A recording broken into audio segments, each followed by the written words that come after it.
41 मौतें, लगभग 2,500 कर्मचारी और अपनी बात रखने पर 20 को नौकरी छोड़ने का नोटिस।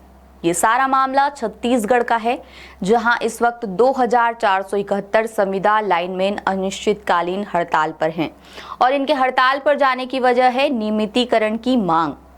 लेकिन इनकी ये नियमितीकरण की मांग इन्हीं संविदा लाइनमैन पर भारी पड़ती दिखाई देती है, क्योंकि बिजली कंपनी से इनका टकराव बढ़ गया है। जिन लाइनमैन के भरोसे पूरे छत्तीसगढ़ की बिजली व्यवस्था चल रही है, वो हड़ताल पर हैं। संविदा कर्मचारियों की मांग नियमितीकरण की है।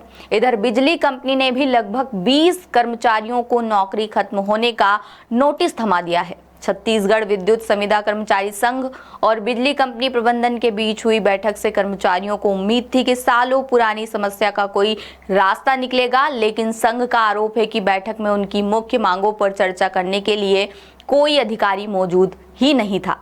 कर्मचारियों का कहना है कि उन्हें अपनी बात रखने तक का मौका नहीं दिया गया। नतीजा ये हुआ कि बातचीत खत्म होते ही संघ ने अनिश्चितकालीन काम बंद आंदोलन जारी रखने का ऐलान कर दिया। अब इन संविदा लाइनमैन का सबसे बड़ा डर ये क्या है, ये जानिए। बिजली लाइन पर काम करना प्रदेश के सबसे जोखिम भरे कामों में गिना जाता है। बिजली संघ के आंकड़ों के मुताबिक अब तक 41 संविदा कर्मचारियों की करंट लगने से मौत हो चुकी है। सैकड़ों कर्मचारी हादसों में घायल हो चुके हैं या विकलांग हुए हैं। इसके बावजूद उन्हें सिर्फ 18,000 रुपए महीने सैलरी मिलती है। वहीं नियमित कर्मचारी 48 से 50,000 रुपए तक सैलरी पा रहे हैं। बीमा सुरक्षा भी महज 1 लाख रुपए तक सीमित है, यानी जान का जोखिम बराबर, लेकिन अधिकार और वेतन में जमीन आसमान का फर्क। बता दें कि छत्तीसगढ़ में नियमित बिजली कर्मचारियों की संख्या लगातार घट रही है। नियमित कर्मचारी रिटायर हो रहे हैं, लेकिन नई भर्ती नहीं हो रही है। ऐसे में सवाल उठ रहा है कि जब पूरी व्यवस्था इन्हीं संविदा कर्मचारियों के भरोसे चल रही है, तो इन्हें स्थायी दर्जा देने में आखिर दिक्कत क्या है। बिजली कर्मचारी दावा कर रहे हैं कि साल 2007, 2009 और 2011 में भर्ती संविदा कर्मचारियों को महज 2 साल के अंदर नियमित कर दिया गया था, लेकिन 2016 और 2018 में भर्ती कर्मचारी आज 8 से 10 साल की सेवा पूरी करने के बावजूद संविदा पर ही काम कर रहे हैं। कर्मचारियों का आरोप है कि एक ही संस्था में 2 तरह के नियम लागू किए जा रहे हैं।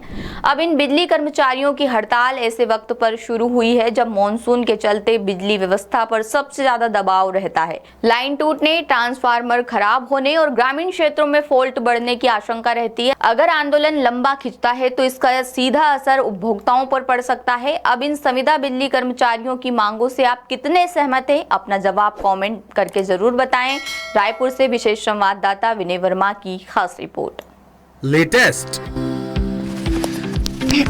इन्वेस्टिगेटिव और इन डेप्थ खबरें देखने के लिए ज्वाइन कीजिए दासूत का व्हाट्सएप चैनल, सब्सक्राइब कीजिए यूट्यूब चैनल, लाइक कीजिए फेसबुक पेज और पढ़ते रहिए www.dasut.com।